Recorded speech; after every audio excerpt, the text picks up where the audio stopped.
Hello everyone.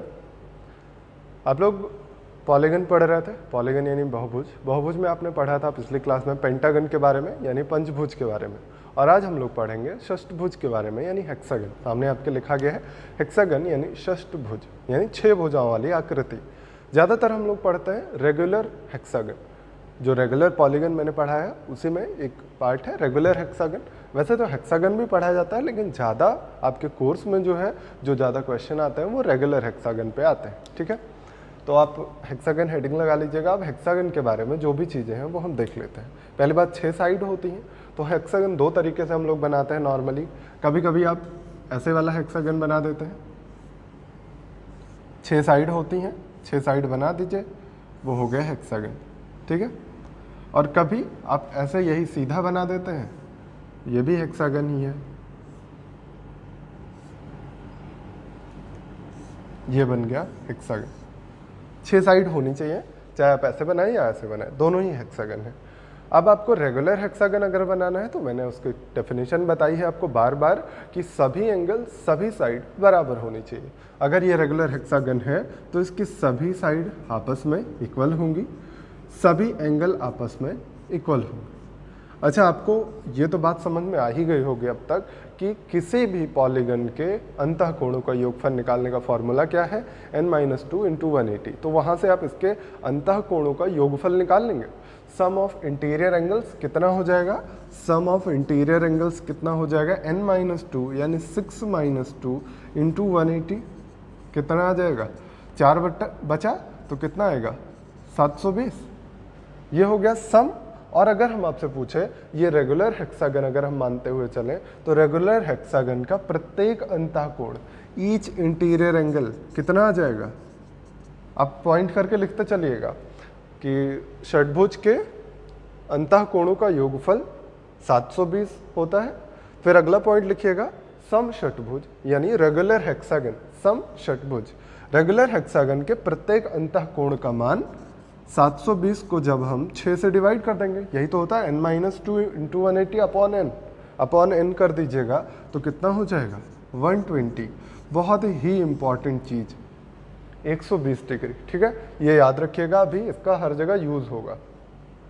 अगली बात, अगर इनके हम डायगोनल्स पूछे, आपसे कहें कि कितने डायगोनल्स खींचे जा सकते हैं एक समषटभुज में यानी एक रेगुलर हेक्सागन में या हेक्सागन हो, कैसा भी हेक्सागन हो, हेक्सागन में कितने डायगोनल्स खींचे जा सकते हैं, तो डायगोनल्स कैसे निकालते हैं आप, डायगोनल्स निकालने का फॉर्मूला आपने पढ़ा है n-3/2 यानी 6 - 3 और बाई 2 यानी 9 डायगोनल्स खींचे जा सकते हैं। इतनी बातें आपको क्लियर है, बार बार ये लिखवा रहे हैं, बार बार आप पढ़िए, रिवाइज करिए, याद हो जाएगा। ठीक है, क्योंकि इंपॉर्टेंट चीज़ें हैं, पूछी गई हैं, कई बार आपको क्वेश्चंस में भी यूज होगा और पूछा भी गया है। इसके बाद आप अगर आपसे पूछा जाए किसी एक शीर्ष से खींचे जा सकने वाले विकर्णों की संख्या, तो मैंने बताया है n-3 होता है ना। क्यों होता है n-3, ये भी शायद बताया है आपको, मैंने नहीं बताया तो फिर से देख लीजिए। हम क्या करते हैं, देखिए इस पॉइंट से जितने इसमें भुजाएं हैं उनको मिला दें, यही तो होता है डायगोनल। डायगोनल क्या होता है कि जो भी शीर्ष पकड़िए, सामने जितने शीर्ष और दिख रहे हैं सबको मिलाते चले जाइए। तो देखिए यहाँ से मैंने इसको मिला दिया, पहला पॉइंट ये था, दूसरा पॉइंट ये था, तीसरा पॉइंट ये था, चौथा ये था, पांचवा ये था। यही तरह तो पॉसिबिलिटी थी। तो आपने देखा कि इसमें 6 पॉइंट थे, एक पॉइंट तो ये खुद ही हो गया, तो 5 पॉइंट बचे। पांचों को जब मैंने मिलाया तो इसके अगल बगल ये जो दोनों दिख रही ये साइड हो गई, तो एक ये हटा, एक ये हटा, एक जो पॉइंट हमने लिया है वो भी तो हटा। तो केवल अगर 6 पॉइंट थे, 6 में से 3 पॉइंट आप हटा दीजिएगा तो बाकी किसी भी पॉइंट को मिलाने पर क्या बनता है, डायगोनल बनता है। तो यहाँ से आप लिख सकते हैं अगला पॉइंट, किसी एक शीर्ष से कुल 3 डायगोनल खींचे जा सकते हैं।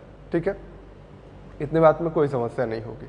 अब आपको बाकी चीज़ें जाननी है, पेरीमीटर वगैरह। पेरीमीटर क्या होता है इसका, पेरीमीटर लिख लीजिएगा।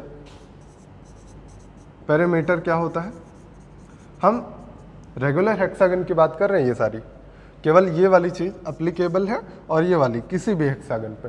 बाकी ये और ये सारी चीज़ें हम रेगुलर हेक्सागन के बारे में पढ़ेंगे। अब रेगुलर हेक्सागन में अब क्या करेंगे, रेगुलर हेक्सागन का पैरामीटर क्या होता है, सभी भुजाओं का योगफल। और चूंकि रेगुलर बोला है तो सभी भुजाएं बराबर होंगी।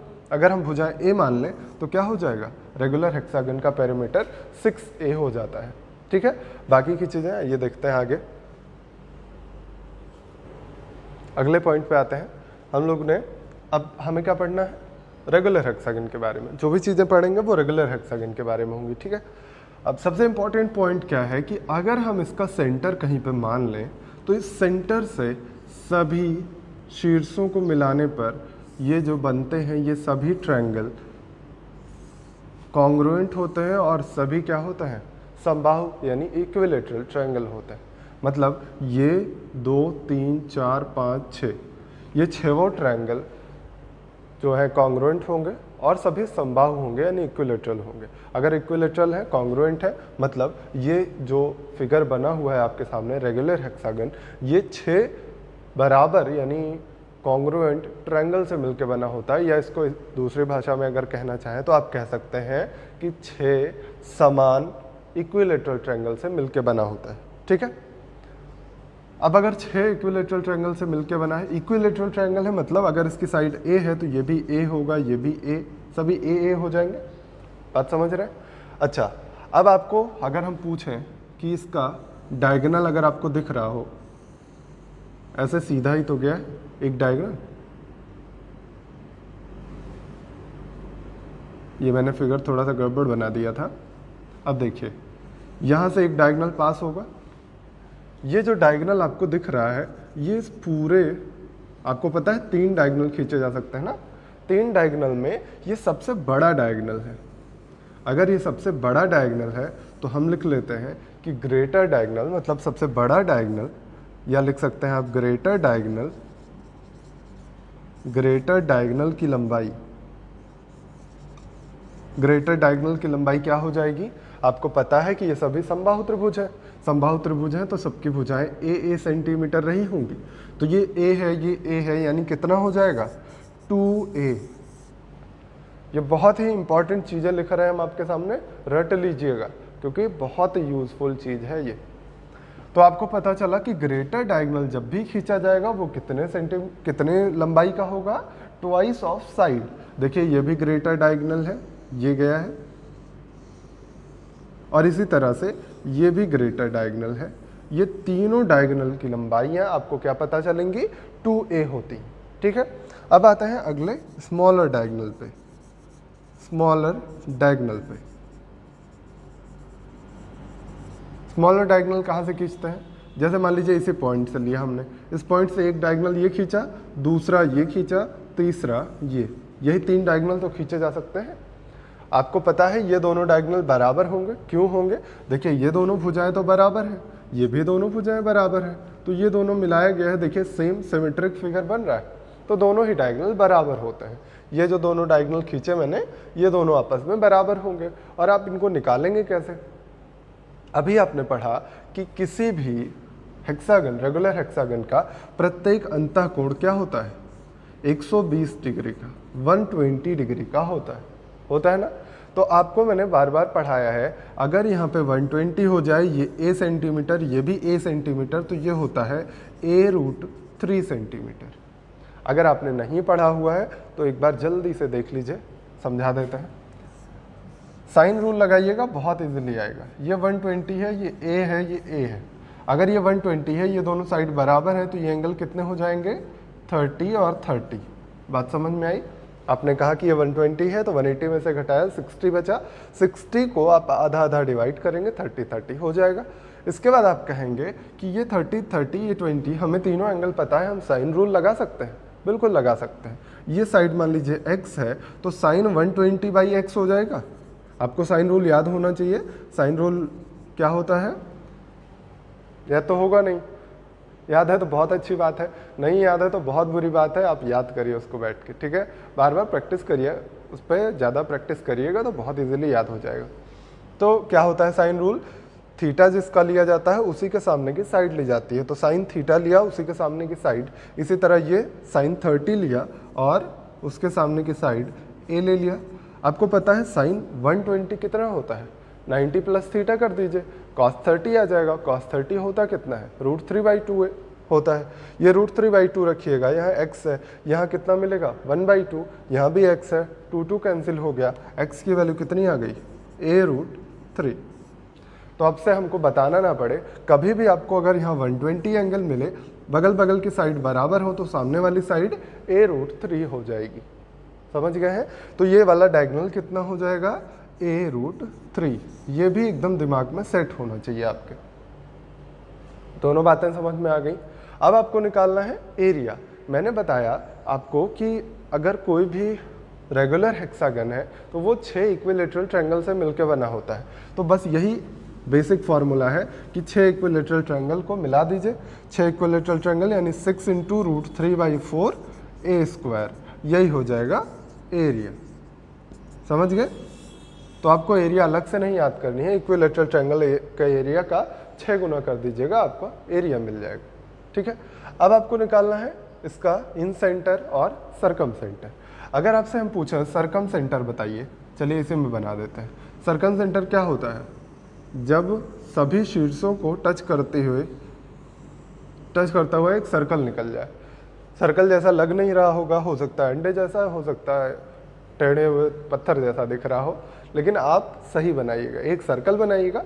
देखिए इसीलिए हम लोग क्या करते हैं, सर्कल बना के उसके अंदर में हेक्सागन बनाते हैं। तो आप सर्कल बना के देन हेक्सागन बनाइएगा तो सही बनेगा। ठीक है, तो आपको अगर इसकी रेडियस निकालनी है तो क्या कहेंगे आप कि ये जो होगा, ये सीधी लाइन, ये इसका डायमीटर होगा, तो इसकी रेडियस क्या हो जाएगी, डायमीटर कितना है a + a, 2a है अगर डायमीटर, तो रेडियस आधी हो जाती है। यानी अगर हम आपसे कहें सरकम रेडियस बताइए तो आप तुरंत कहेंगे कितनी हो जाएगी, सरकम रेडियस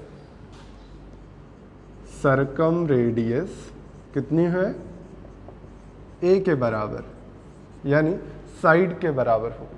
ठीक है, अब इन रेडियस आपको निकालनी है। चलिए हम इन रेडियस इसमें बता देते हैं आपको।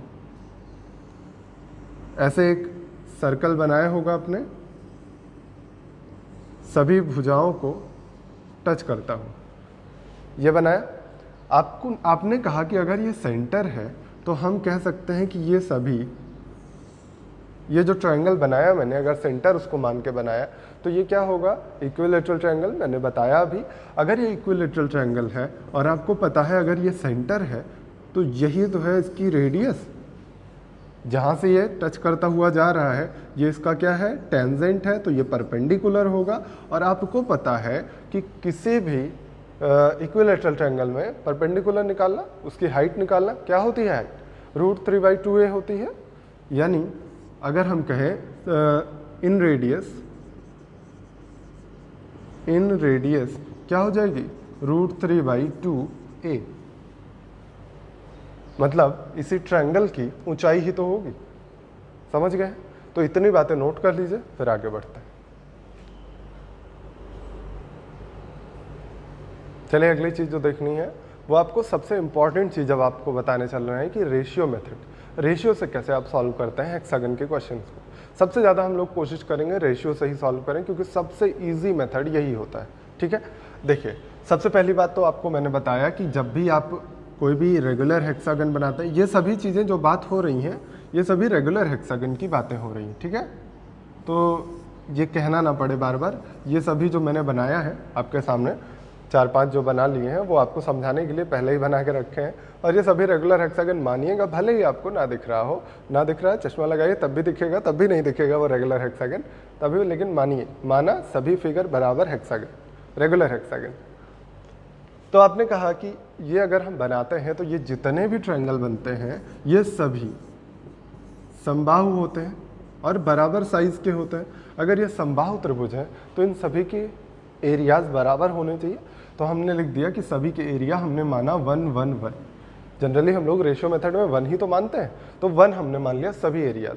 मतलब आपको ये याद रखना है कि कभी भी आपको मिल जाए, मान लीजिए कह दें कि पूरे का एरिया इतना है, अब बताइए इतने का एरिया, तो पूरे का एरिया मतलब 6 की वैल्यू समथिंग दी जाएगी, तो 1 की वैल्यू आप निकाल देंगे, 6 की वैल्यू से 1 की वैल्यू आ जाएगी। समझ रहे? तो अब इसको कभी भी मिलेगा तो सॉल्व कर लेंगे। और दूसरी बात, दूसरी बात यह है कि अगर आपको कहा जाए कि यही हमने फिर से बना दिया है, ये जो फिगर आपके सामने बना हुआ है ऊपर, यही मैंने फिर से बनाया ये, लेकिन इसमें क्या किया मैंने कि इसको ऐसे मिटा दिया। ये अगर हमने मिटा दिया तो आप देख रहे होंगे 3 ये चतुर्भुज दिखाई दे रहे होंगे आपको, और ये चतुर्भुज भी आपस में बराबर होते हैं। कैसे? आपने अभी कहा कि ये सभी भुजाएं आपस में बराबर होंगी अगर ये रेगुलर हेक्सागन है, तो रेगुलर हेक्सागन की सभी भुजाएं बराबर, और ये हमने अभी जो बनाया था ये सभी क्या है? समबाहु त्रिभुज है, तो ये भी आपस में बराबर है ना, ये सभी आपस में बराबर है ना, ये सभी भुजाएं आपस में बराबर हैं। हमने एक भुजा गायब कर दी तो उससे क्या बराबर होने पर थोड़ी इफेक्ट पड़ेगा। तो हमने कहा कि ये क्या बन गया है, ये चारों के तीनों क्या बन गए हैं? समचतुर्भुज बन गए हैं। तो पहला पॉइंट लिख लीजिएगा कि रेगुलर हेक्सागन 6 समबाहु त्रिभुजों से मिलकर बना होता है।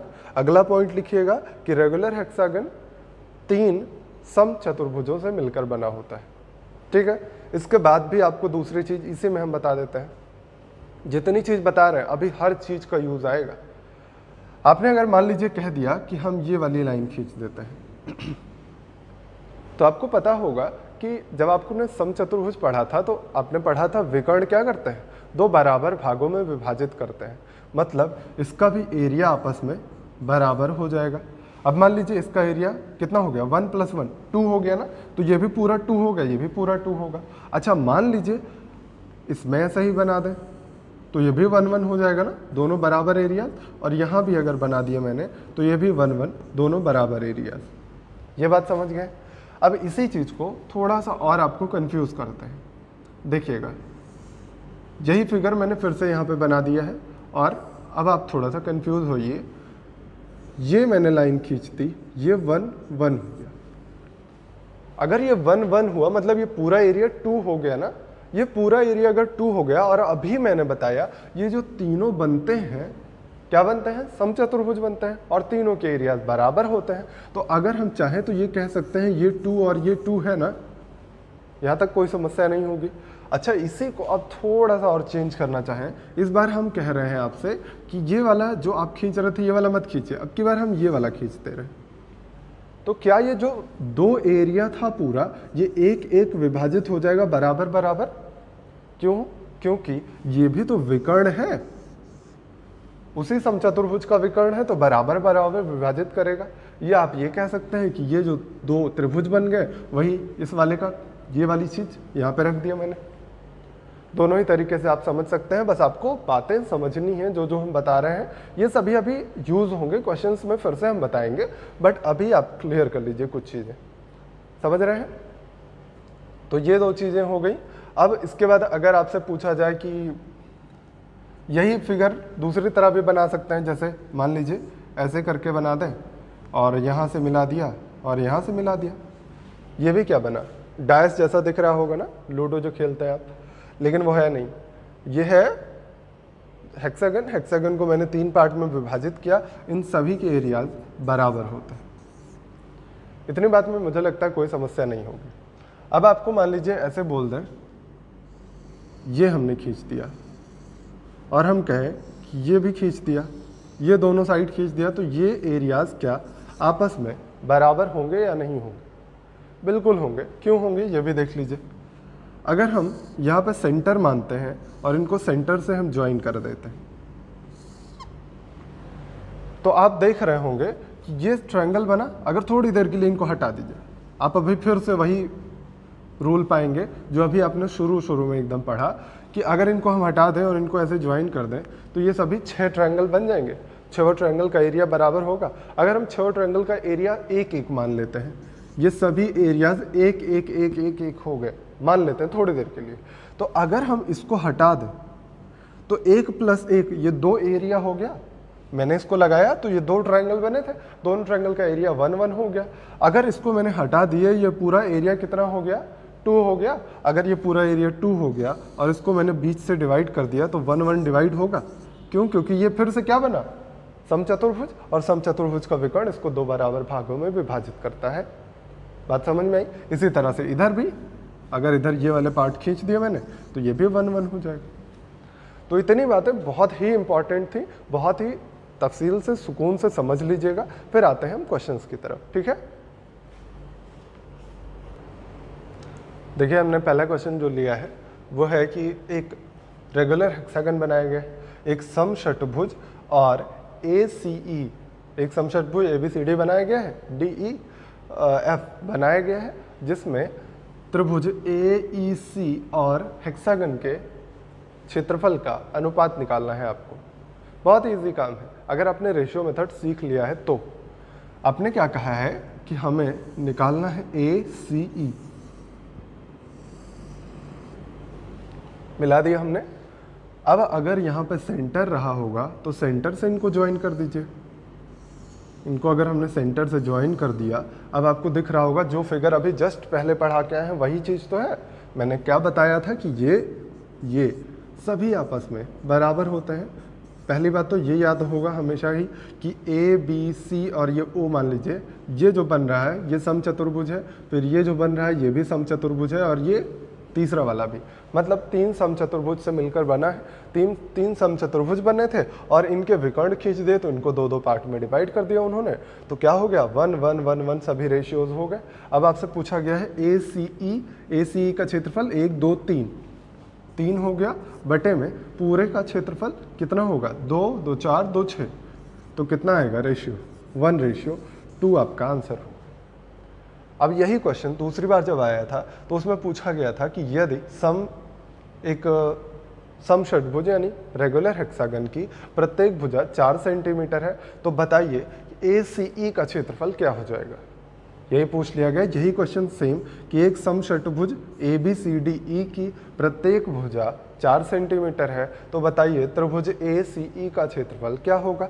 आप चाहें तो यहीं से निकाल सकते हैं, या आप थोड़ा सा, मान लीजिए ये नहीं निकाला है आपने, तब आप थोड़ा सा देख लीजिए क्या कहेंगे। फिर से यही फिगर बनेगा, सेम यही काम करेंगे आप कि 1 1 1 1 हर जगह लिख दिया, तो कितना हुआ 2 2 4 2 6, पूरा क्षेत्रफल 6 हो गया। और हमारे हिसाब से पूरा क्षेत्रफल क्या होना चाहिए था, पूरा क्षेत्रफल निकाल लीजिए 6 टाइम्स ऑफ √3/4 A², यही तो होता है क्षेत्रफल।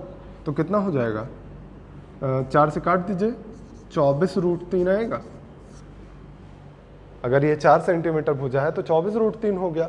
अगर ये 24√3 हो गया, कितना पूरा क्षेत्रफल 24√3 है, और हमारे हिसाब से पूरा क्षेत्रफल कितना है 6 है, तो 6 की वैल्यू 24√3, तो 1 की वैल्यू 4√3। तो आपसे पूछा कितना गया है 1 2 3 की वैल्यू 12√3, आपका आंसर आएगा 12√3। समझ गए होंगे इस क्वेश्चन को। जो अगला क्वेश्चन आया है वो बहुत ही इंटरेस्टिंग क्वेश्चन है, अभी लेटेस्ट आपको पेपर्स वगैरह में मिला होगा, दिशा की ST में मिला होगा। आपको क्या दिया गया है, EOF एंगल 90 डिग्री है, FO AB के पैरेलल है, तो आपसे पूछा गया है EOF होगा ये, EOF और हेक्सागन के एरिया का रेशियो निकालना है, ठीक है। मतलब ये जो लिखा है इसका और पूरे का रेशियो क्या होगा। तो बहुत ही ईजी है अगर आप रेशियो मेथड से करना चाहें तो, अदरवाइज आपको और भी तरीके पता हैं, हमें पता है कि आप कर ले जाएंगे, लेकिन अगर चाहें तो आप कर सकते हैं बहुत इजीली। देखिए कैसे, ये अगर पूरा ऐसे लाइन मिला दीजिए तो ये क्या बन रहा है, फिर से वही जो मैंने बताया आपको कि 6 इक्विलेटरल ट्रायंगल बनते हैं। देखिए 6 इक्विलेटरल ट्रायंगल बन रहे हैं। अगर हम सभी के एरियाज 2 2 मान लें, ये एरियाज हम अगर 2 2 मान ले रहे हैं, अभी एक क्यों नहीं माना ये अभी समझ में आएगा आपको। ये जो ट्रायंगल बन रहा है, इस ट्रायंगल में ये परपेंडिकुलर है। अगर एक समबाहु त्रिभुज है तो समबाहु त्रिभुज में जो परपेंडिकुलर होता है यानी हाइट जो होती है वही तो मीडियन होती है, माध्यिका होती है। अगर माध्यिका वही होती है तो ये इसको 2 इक्वल पार्ट में डिवाइड करेगा। अब इसीलिए मैंने 2 लिया था, क्यों, क्योंकि 2 2 2 सबको लिखा और यहाँ पे ये पूरा एरिया 2 था और ये इसको इक्वल पार्ट में डिवाइड करेगी तो ये 1 1 2 हो गया। और देखिए आप इजीली आप क्वेश्चन को कर ले जाइएगा। कितना होगा, ट्रायंगल का एरिया कितना हो गया 1 हो गया, और पूरे का एरिया 2 2 4 2 6 2 8 2 10 2 12। देखिए 1/12 ही आपका आंसर था और एक झटके में आपका आंसर आ जाए। समझ गए। अब चाहिए तो आप दूसरे भी तरीके यूज़ कर सकते हैं, जैसे 30 60 वाले जो आप यूज़ करते हैं वो भी आप यूज़ कर सकते हैं, उसमें कोई समस्या नहीं है। क्या करना है आपको, दिया गया है कि ये पैरेलल है नीचे वाली लाइन के। देखिए मैं फिर से फिगर बना दे रहा हूँ।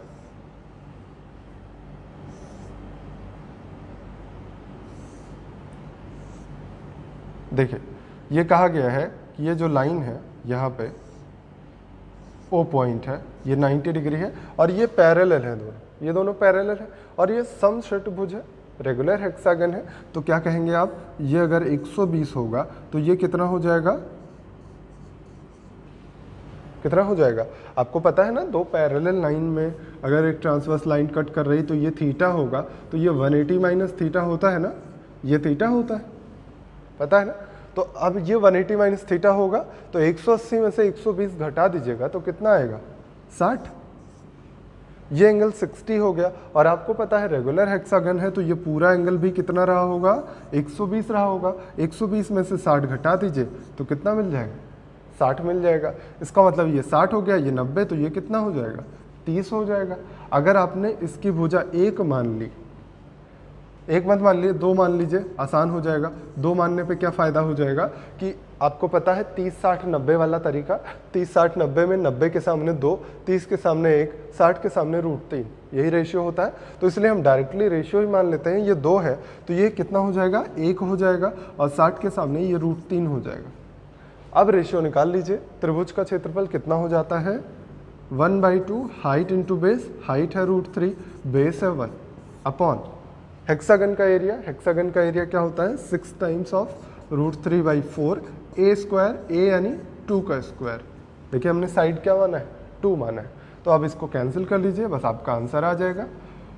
2 का स्क्वायर 4, ये कैंसिल हो गया, ये हो जाएगा 1/12। तभी आपका आंसर वही आया। देखिए इसमें थोड़ी सी मेहनत करनी पड़ी और ये बहुत ही इजीली होता है, इसलिए मैंने कहा कि आपको रेशियो मेथड सीखना है। अगला जो क्वेश्चन दिया गया है ये 2017 के मेंस में पूछा गया है। आपसे कहा गया है कि एक सम षटभुज यानी रेगुलर हेक्सागन ABCDEF है, जिसमें BCDE और AF के मध्य बिंदु, भुजाओं के मध्य बिंदु R, P और Q है। तो बताइए त्रिभुज PQR और हेक्सागन यानी रेगुलर हेक्सागन का क्षेत्रफल का अनुपात क्या होगा। ठीक है, आपसे रेशियो पूछा गया है।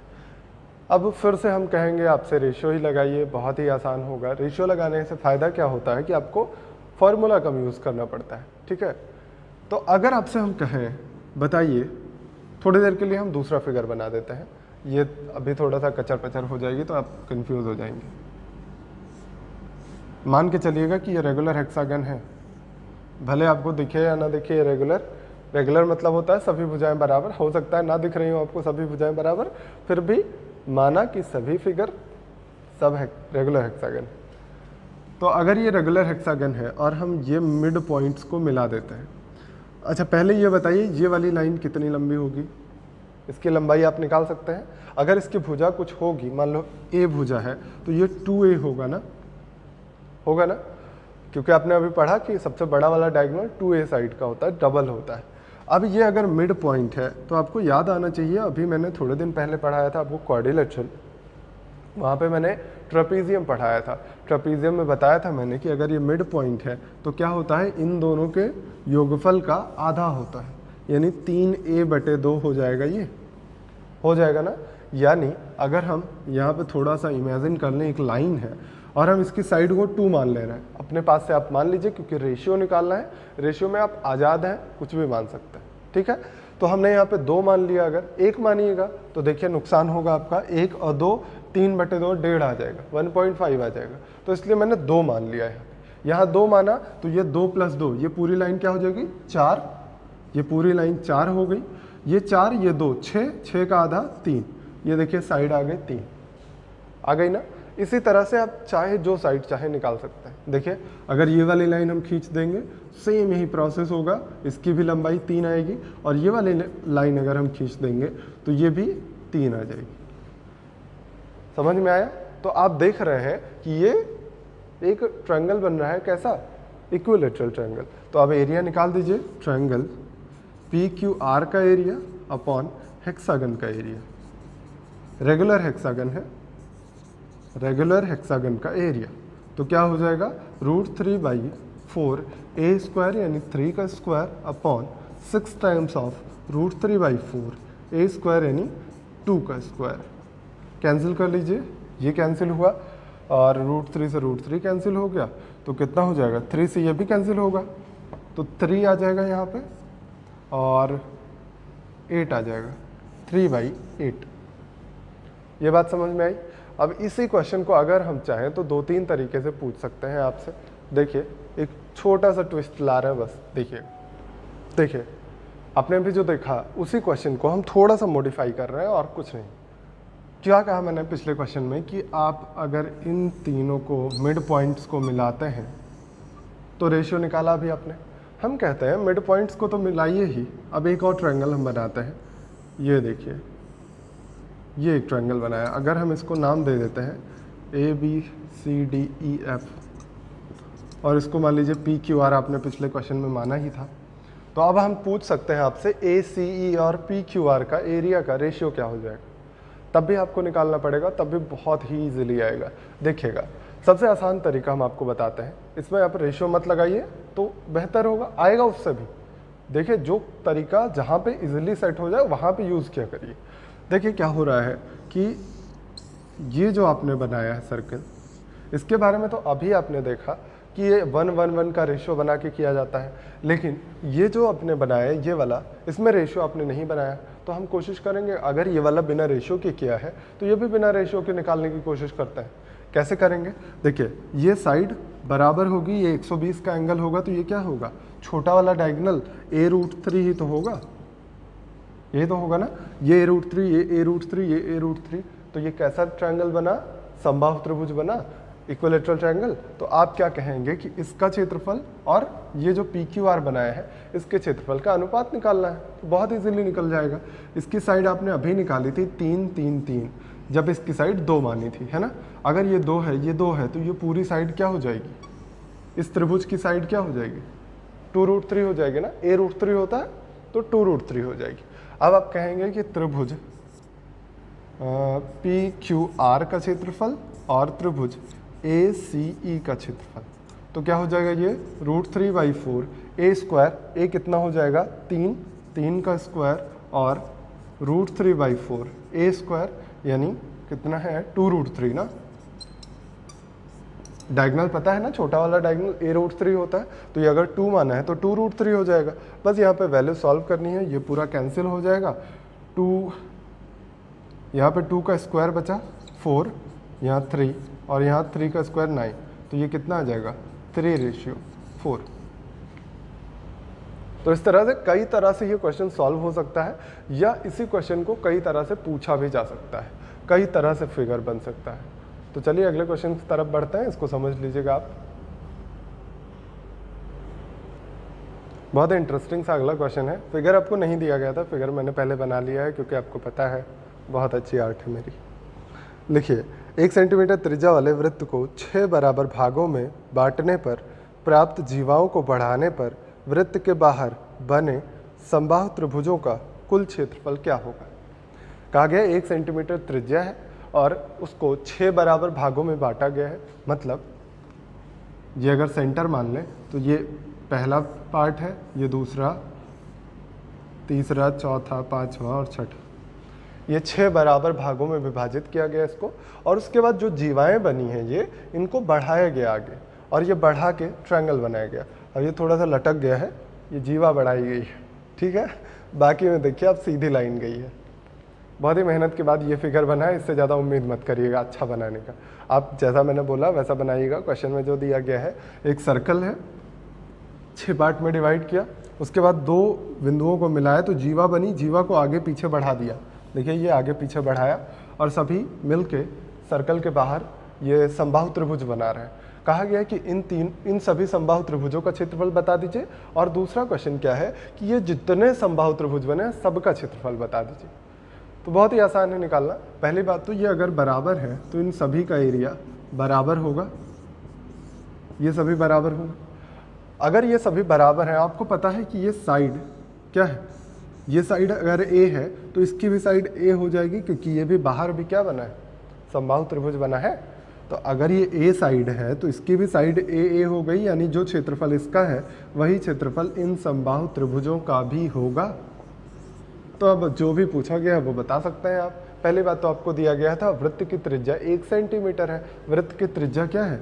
1 सेंटीमीटर, मतलब ये 1 सेंटीमीटर, मतलब इस त्रिभुज की भुजा है 1 सेंटीमीटर ना। देखिए इस त्रिभुज की भुजा, या आप कह सकते हैं ये हेक्सागन जो बना है, हेक्सागन की भुजा 1 सेंटीमीटर है। तो आप निकाल लीजिए, जो भी पूछा जाए सारी चीज़ें आप बता सकते हैं। तो आप त्रिभुज का क्षेत्रफल पहले निकाल लीजिए, √3/4 a स्क्वायर यानी 1 का स्क्वायर। ये आ गया एक त्रिभुज का क्षेत्रफल। आपसे पूछा गया 1 2 3 4 5 6, 6 की वैल्यू पूछी गई तो 6 से गुणा कर दीजिए, तो 6√3/4 यानी 3√3/2 ये हो जाएगा। अब आपसे दूसरा क्वेश्चन पूछा गया है कि सभी समबाहु त्रिभुजों का क्षेत्रफल, यानी 1 2 3 4 5 6 ये हुए, और ये भी 6 हो गए, यानी 12 समबाहु त्रिभुज। तो 12 समबाहु त्रिभुज का क्षेत्रफल √3/4 a स्क्वायर यानी 1 का स्क्वायर कितना हो जाएगा? 3√3। दोनों ही आंसर आपके पास आ गए। समझ गए हैं? तो केवल क्या करना था आपको, ये समबाहु त्रिभुज बनाने थे इतने सारे, 6 इधर 6 बाहर। तो 12 की वैल्यू पूछी थी, 12 का वैल्यू हमने निकाल दी। अगला जो क्वेश्चन दिया गया वो लिख लीजिएगा कि एक रेगुलर हेक्सागन यानी समषटभुज में P और Q जो है मिड पॉइंट्स है, तो बताइए PQ इंटू CF की वैल्यू क्या होगी यदि रेगुलर हेक्सागन यानी पूरे समषटभुज का क्षेत्रफल 60 सेंटीमीटर स्क्वायर हो, 60 सेंटीमीटर स्क्वायर हो पूरे का एरिया। पूरे का एरिया अगर दिया गया है तो आपको क्या करना होगा, 6 टाइम्स ऑफ √3/4 a स्क्वायर निकालना पड़ेगा। यही दिया गया है 60, ए दिया है ना। तो अगर हम आपसे कहें कि यहाँ से √3a स्क्वायर कितना आ जाएगा, ये कैंसिल करिएगा, 40 आ जाएगा। ये बात समझ में आई? अब आपको निकालना है PQ और PC का, FC का मल्टीप्लिकेशन है। अगर आप देख पा रहे हो, अगर हम इनको मिला दें या इनको मिला दें तो ये इन्हीं के बराबर ही तो होगा। आपको 2 पैरेलल लाइन मिल रही हैं, 2 परपेंडिकुलर हैं, सभी बराबर ही तो होंगे। ये परपेंडिकुलर होगा क्योंकि दोनों साइड में मिड पॉइंट्स को मिलाया गया ना, तो ये बराबर होगी इसी के, और ये दोनों बराबर होंगे किसके? सबसे छोटा वाला जो डायगोनल होता है, 2 डायगोनल होता है, एक बड़ा एक छोटा, तो छोटे वाले डायगोनल के बराबर ही तो हैं ये दोनों। ये देखिए यहाँ से खींचा गया छोटा वाला डायगोनल है, डायगोनल की वैल्यू क्या होती है? a√3 होती है। तो a√3 PQ की भी वैल्यू हो जाएगी, यानी PQ की जगह आप लिखेंगे a√3 multiplied by CF। CF क्या है? ये बड़ा वाला डायगोनल है, तो बड़ा वाला डायगोनल क्या होता है? 2a होता है। तो 2a यहाँ पे लिख दीजिएगा। आपके पास आ गया ट्वाइस ऑफ √3a स्क्वायर, और इतने की वैल्यू आपके पास 40 है, तो आप क्या कहेंगे? ट्वाइस ऑफ 40 कितना आएगा? 80 सेंटीमीटर स्क्वायर। समझ पाए हैं क्वेश्चन को? बहुत ही इजी क्वेश्चन था। अगला क्वेश्चन लिख लीजिएगा, बहुत ही बेहतरीन क्वेश्चन है, शायद मेंस में भी पूछा गया है। ये पूछा गया कि एक रेगुलर हेक्सागन यानी समषटभुज के मध्य बिंदुओं को मिलाकर एक दूसरा समषटभुज बनाया जाता है, यानी रेगुलर हेक्सागन बनाया जाता है। तो दोनों रेगुलर हेक्सागन के एरियाज का रेशियो क्या होगा, इनके क्षेत्रफलों का अनुपात। देखिए कैसे बनेगा। ये यहाँ पे मिड पॉइंट लिया, मान लीजिए यहाँ पे मिड पॉइंट मिलाया, हर जगह हम मिड पॉइंट मिलाते चलते हैं। ये भले ही आपको रेगुलर ना दिख रहा हो, लेकिन आप रेगुलर मानिएगा। अगर रेगुलर हेक्सागन से रेगुलर एक हेक्सागन बनाया जाएगा तो वो हमेशा ही रेगुलर हेक्सागन ही बनेगा। तो मान लीजिए हम ABCDEF हम मानते हैं इसको, तो ये हो जाएगा PQRSTU। ये 2 हेक्सागन बने। अब दोनों के एरिया का रेशियो पूछा गया है। आप अगर थोड़ी देर के लिए मान लीजिए 2 सेंटीमीटर पूछा, क्यों मान रहे हैं ये भी अभी आपको समझ में आ जाएगा। देखिए आपको रेशियो पूछा जाएगा तो आप कुछ भी मानने के लिए स्वतंत्र हैं, एकदम इंडिपेंडेंट है, ठीक है। भारत एक स्वतंत्र देश है तो आप भी स्वतंत्र है। तो आप अगर पूरी साइड को 2 मान लीजिएगा तो ये पूरा 1 हो जाएगा। ये बात क्लियर है, क्योंकि ये मिड पॉइंट है। ऐसे ही ये भी साइड पूरा 2 होगी तो 1 हो गया होगा। अगर ये एंगल आपको पता हो तो बता दीजिए। 120 पता होगा, पता ही होगा, अभी थोड़ी देर पहले मैंने बताया था कि किसी भी रेगुलर हेक्सागन का प्रत्येक अंतःकोण क्या होता है, 120 डिग्री होता है। तो अगर ये 120 है, ये 1 है, ये 1 है, तो ये कितना हो जाएगा, √3। अभी आपने पढ़ा ये a हो तो ये a √3 होता है।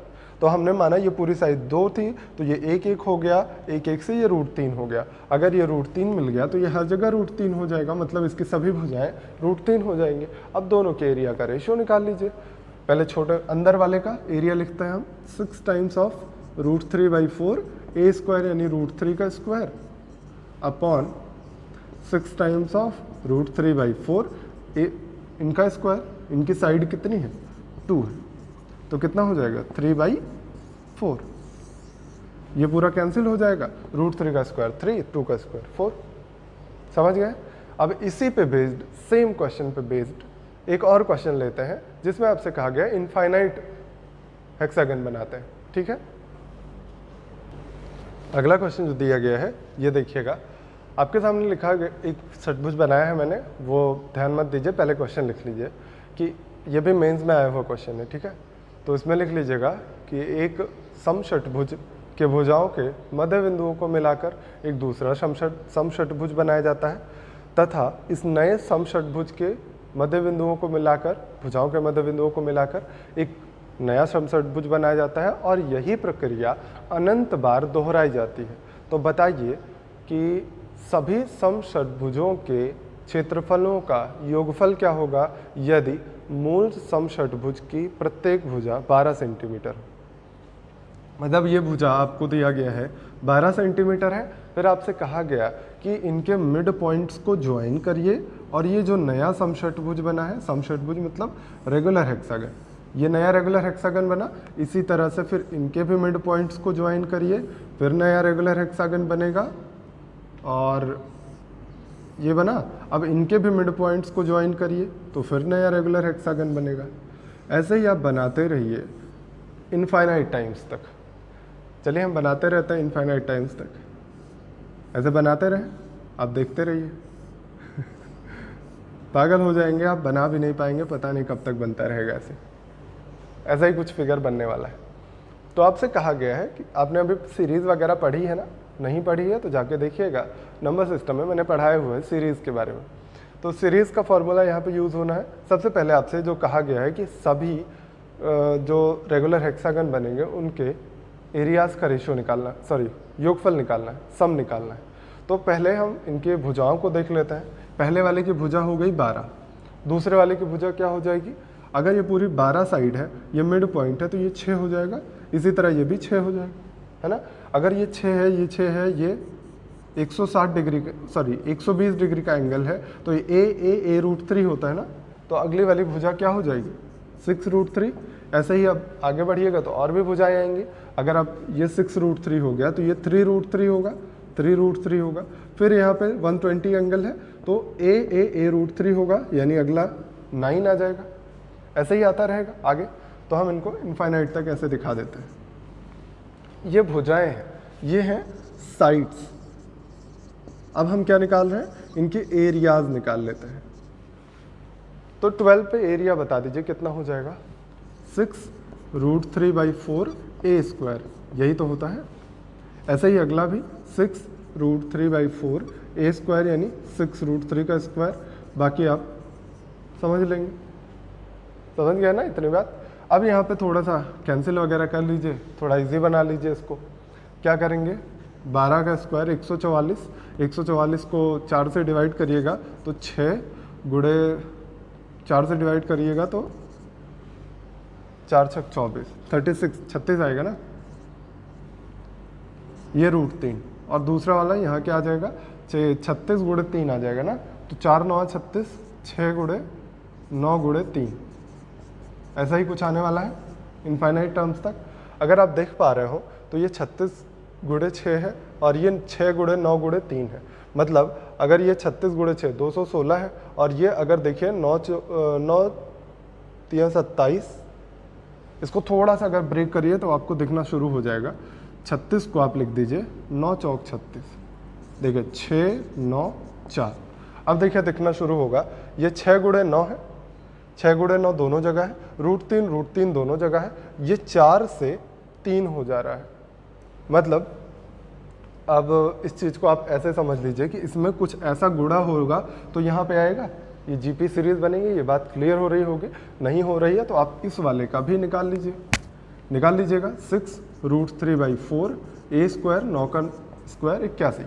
अब एक दूसरे को डिवाइड करके देख लीजिए, इससे इसको डिवाइड करिएगा तो कितना मिल रहा है आपको 3/4। देखिए 9 और 6 ये कैंसिल हो गया, √3 कैंसिल हो गया, 3/4 मिला। अब इससे इसको डिवाइड करिएगा, इससे इसको डिवाइड करने पर 6 और कैंसिल हो जाएगा, 9 से 9 बार ये जाएगा, 3 से भी जाएगा 3। अब देखिए फिर से 3/4 मिला कि नहीं, √3 से √3 कैंसिल हुआ, 3/4 फिर से मिलेगा। मतलब आप जब सेकेंड टर्म को फर्स्ट टर्म से डिवाइड कर रहे हैं 3/4, थर्ड टर्म को सेकेंड टर्म से डिवाइड कर रहे हैं तब भी 3/4, मतलब क्या है, सेम चीज़ रिपीट हो रही। तो आपको मैंने पढ़ाया हुआ है कि क्या होता है, ये जीपी होती, ज्योमेट्रिक प्रोग्रेशन होता है जब डिवाइड करने पर सेम आए। समझ गए? अब आप लगा दीजिए जीपी के सम वाला फॉर्मूला, बस आपका आंसर आ जाएगा। इनफाइनाइट टर्म्स के सम का फॉर्मूला होता है a/1 - r होता है। अब यही वैल्यू पुट कर दीजिए, a यानी पहला पद ये रख दीजिए, 6 गुणे 9 गुणे 4 √3 और बटे में क्या रखेंगे 1 - r। r क्या होता है, सार्वनुपात, कॉमन रेशियो निकाल लीजिए। इससे इसको डिवाइड किया तो कितना आया 3/4, यहाँ पे लिख दीजिए। बस इसी को आपको सॉल्व करना है। देखिए 3/4 माइनस करिएगा तो 1/4 बचेगा, 1/4 को ऊपर ले जाइएगा, 9 छक 54 गुणे 16 कितना आ जाएगा 54 गुणे 16 गुणे √3, ये तो मिलेगा। अब 16 चौका 66 और 16 पचे 80 86, मेरे ख्याल से यही आंसर आना चाहिए, एक बार चेक कर लीजिएगा। क्वेश्चन का आप समझ पाए होंगे जो मामला था कि सबसे पहले आपने साइड निकाल ली, फिर इनके एरियाज निकाल लिए। हमने 2 ही निकाला था, आपको समझाने के लिए तीसरा निकालना पड़ा जिससे आप क्लियर कर पाए कि ये जीपी ही बन रही है। देखिए कुछ गुणा करने पे ये नया वाला टर्म आ रहा है तो इसका मतलब ये जीपी बन रहा है। अगर ये जीपी बन रहा है तो इसके इनफाइनाइट टर्म्स का एडिशन होता है a/1 - r। तो इस वजह से ये क्वेश्चन बहुत इजीली सॉल्व हो जाएगा बाद में। एक और क्वेश्चन देख लेते हैं। देखिए आपसे कहा गया है कि एक रेगुलर हेक्सागन ABCDEF में ये दिया गया है कि DP जो है ये माध्यिका है, या आप कह सकते हैं कि P मिड पॉइंट है AB का। ना देखिए लेकिन मानिए, ठीक। तो P मिड पॉइंट मान लीजिए। उसके बाद आपसे कहा गया कि APD त्रिभुज और पूरे हेक्सागन के रेशियो बता दीजिए एरिया का, ठीक है। तो सबसे पहली बात तो आपको ये समझाना है। देखिए मैंने छोटा सा सब फिगर बना लिया है आपको समझाने के लिए। अगर आपने अभी देखा हो तो ये और ये वाला फिगर आपने अभी देखा ना कि ये ऐसे मिला देते हैं, हाँ ये मिला देते हैं और ये मिला देते हैं, तो क्या कहते हैं हम कि ये 1 ये सभी 1 1 इक्वल हो गए। अब अगर इन सभी का एरिया का रेशियो बराबर हो गया तो आपने अभी देखा था पूरा एरिया 6 होता है ना, 6 होता है, आपको याद हो अगर, तो ये भी 2 और ये 2 हो जाएगा। समझ में आया? ये अभी मैंने थोड़ी देर पहले बताया था। नहीं आ रहा है तो देख लीजिए, ऐसे मिला दीजिए इनको। तो इनको मिलाने पे हम कहते हैं कि ये त्रिभुज और ये त्रिभुज एक एक हो जाएंगे। तो हमने बीच से हटाया इसको तो ये पूरा 2 हो गया, और 2 हो गया तो इसमें ये डायगोनल है एक समचतुर्भुज का, तो ये एक एक में डिवाइड करेगा ना। ये बात इतनी क्लियर होगी। तो अगर हम कहें आपसे कि ये वाला पॉइंट हमने खींच दिया, इनको ऐसे मिला दिया, तो ये 1 होगा और ये वाला भी 1 होगा, ये एरिया 1 1 हो जाएगा। अब देखिए बीच में क्या एरिया बच रहा है यही बता दीजिए। अगर इन दोनों का एरिया 1 1 हो जाएगा तो 2 2 4 1 5 1 6, पूरा एरिया बीच में 6 बचेगा ना। अगर बीच में एरिया 6 बच रहा है और ये क्या है डायगोनल है, तो इसको 2 इक्वल पार्ट में डिवाइड करेगा ना, यानी ये पूरा एरिया 3 बचेगा और ये पूरा एरिया भी 3 ही बचेगा। हाँ सही है, 2 2 4 सॉरी 1 ही तो होगा, ये पूरा एरिया 6 होगा। सॉरी, ये आपने अभी क्या देखा कि अगर इसको मिला देते हैं तो ये 1 और ये 1 हो जाता है, अगर ये 1 और 1 हो जाता है तो ये पूरा 2 हो जाएगा। अगर ये पूरा 2 एरिया है और इसका डायगोनल मैंने खींचा तो ये 1 1 हो जाएगा, ठीक है। और आप अगर जो ओरिजिनल फिगर जो आपने समझा हुआ है वो क्या था कि जब भी आप एक हेक्सागन बनाते हैं, रेगुलर हेक्सागन, तो उसमें 6 त्रिभुज बन जाते हैं इक्विलेटरल, यही तो पढ़ा था। तो मैंने वही कहा कि यहाँ पे अगर एक त्रिभुज बनाइएगा तो ये एरिया बराबर होगा, कितना एरिया हो जाएगा, सॉरी 6 एरिया हो जाएगा, पूरा एरिया 6 होता है। आपने कहा कि ये 1 1 हो गया, कैसे हो गया ये भी अभी समझ लिया आपने। अगर हम इस वाली लाइन को मिटा देते हैं तो ये 1 1 2 हो जाएगा ना पूरा एरिया, और ये वाली लाइन खींच दें तो ये आधा आधा हो जाएगा, 1 1, समझ गए। तो अब आपने कहा ये 1 1 हो गया तो ये भी 1 1 1 यानी 4 है पूरा एरिया। पूरा एरिया अगर 4 है तो ये एरिया हो जाएगा 2, और ये वाला बचा हुआ एरिया 2 हो जाएगा। और आपने कहा ये मिड पॉइंट है तो ये एरिया आधा आधा डिवाइड करता है, डिवाइड हो जाएगी, बस यही करना था आपको। अब एरिया का रेशियो लिखिए, APD 1 है और हेक्सागन का एरिया पूरा 6 आपने लिया है, तो एरिया का रेशियो हो गया 1/6। समझ गए होंगे। तो ये चीज़ें आप रिवाइज कर डालिए, रेशियो मेथड बहुत ही आसान होता है लगाना, तो इसको कोशिश करिए कि यूज़ किया करिए। चलिए आज के लिए इतना ही रखते हैं। कुछ लोगों को समस्या हो रही है कि हम बहुत तेज़ क्वेश्चंस को पढ़ देते हैं, तो आपके पास ऑप्शन है। ये क्लास तो वैसे ऑफलाइन वाली तो चल नहीं रही कि सर एक बार फिर से बोल दीजिए। देखिए आपका ही नुकसान होगा अगर हम धीरे बोलेंगे, हमको क्या है, हम तो बोल ही सकते हैं, हम एक ही क्वेश्चन 3 बार पढ़ के सुना सकते हैं आपको, लेकिन हम जल्दी बोल देते हैं जिससे आप पॉज करके वीडियो को लिख सकते हैं क्वेश्चन। नहीं तो आपके पास ऑप्शन है, उसको प्लेबैक स्पीड जो है, स्पीड को 0.25 कर दीजिए, हम खुद ही धीरे धीरे बोलने लगेंगे उसमें। तो आप अपने हिसाब से उस चीज़ को एडजस्ट करिए, टेक्नोलॉजी का फ़ायदा उठाइए, ज़्यादा से ज़्यादा क्वेश्चंस करिए। हम लोग क्या कर रहे हैं, टेक्नोलॉजी का ही तो यूज़ कर रहे हैं। आपके लिए वॉचेस यूज़ हो रही हैं डिजिटल, इससे आपको क्रॉप नहीं करना पड़ रहा है, या जो हम मिटाते थे या जो भी टाइम आपका लैप्स होता था क्वेश्चन पढ़ने में, लिखने में, फिगर बनाने में, वो सारे बचा रहे हैं ना हम लोग, आपके लिए कर रहे हैं। तो आप भी अपने लिए थोड़ी सी और मेहनत करिए, ठीक है। चलिए ठीक है, पढ़ते रहिए खूब मेहनत से, अपना और अपनों का ख्याल रखिए। Thank you very much.